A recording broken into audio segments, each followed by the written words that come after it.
Começa agora, Nova Era Atualidades, tudo relacionado à espiritualidade. Carlos Ribeiro. Obrigado, Bianca Santos, novamente. Aqui estamos na Nova Era Atualidades. O assunto do episódio de hoje, irei ler o ensinamento Não Se Irrite, que está no Alicerce do Paraíso, volume 4, na página 71 da 5ª edição. Diz um velho ditado: tolerar o que é fácil está ao alcance de todos, mas a verdadeira tolerância significa tolerar o que é intolerável. Outro ditado aconselha: carrega sempre consigo o saco da paciência e costure-o toda vez que ele se romper. Encontro boas razões nesses conselhos. As pessoas me perguntam: que práticas ascéticas o senhor realizou? Subiu alguma montanha para banhar-se numa cachoeira? Jejuou ou fez outras penitências?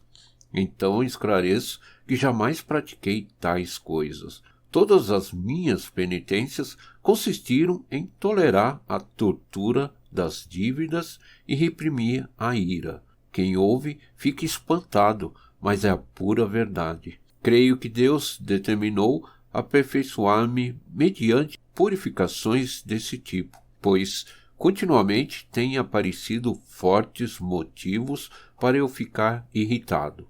Por natureza, detesto irritar-me, mas há sempre alguma coisa que me afeta nesse sentido.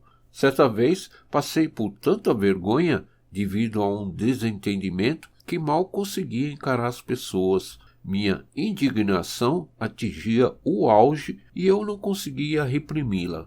Foi quando me fizeram um convite para comparecer a uma festa. Nas circunstâncias, o convite era irrecusável. Lá, entretanto, permaneci desligado, sem poder concentrar meu espírito. Tomei até uma dose de saquê para me descontrair. Isso demonstra como eu estava perturbado. Somente após alguns dias consegui recobrar a tranquilidade. Mais tarde, vim a saber que a minha ida àquela festa salvou-me de uma grande desgraça. Se não fosse a indignação daquele momento, eu não teria comparecido a ela e teria recebido um golpe fatal. Realmente, fui salvo pela ira e não pude conter minha gratidão. Quem tem missão importante é submetido por Deus a muitos aprimoramentos. Creio que ter de reprimir a raiva é uma das maiores provas. Aqueles que têm muitas razões para irritar-se devem compreender que sua missão é grandiosa. Se conseguirem resistir a todo tipo de provocação, mantendo calma absoluta, terão concluído uma etapa do seu aprimoramento. Lembre-se, pois, de que Deus treina e disciplina aqueles que têm uma grande missão a cumprir. Gostaria de voltar ao assunto das dívidas.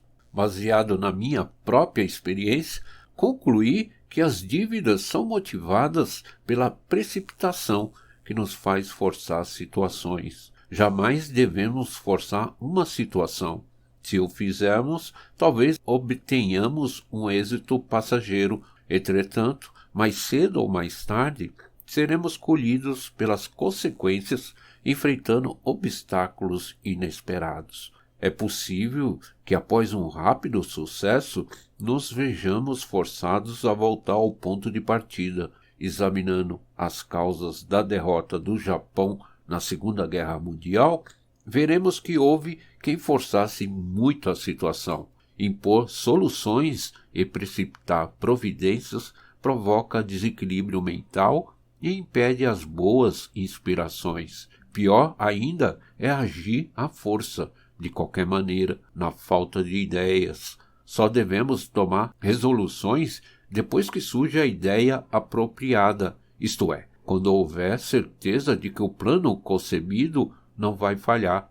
Em outras palavras, é preciso aplicar o método. Pense 2 vezes antes de agir. Quase sempre é muito difícil o pagamento das dívidas. Se elas se prolongarem, os juros aumentarão, causando grande sofrimento moral. Existem dívidas ativas e dívidas passivas.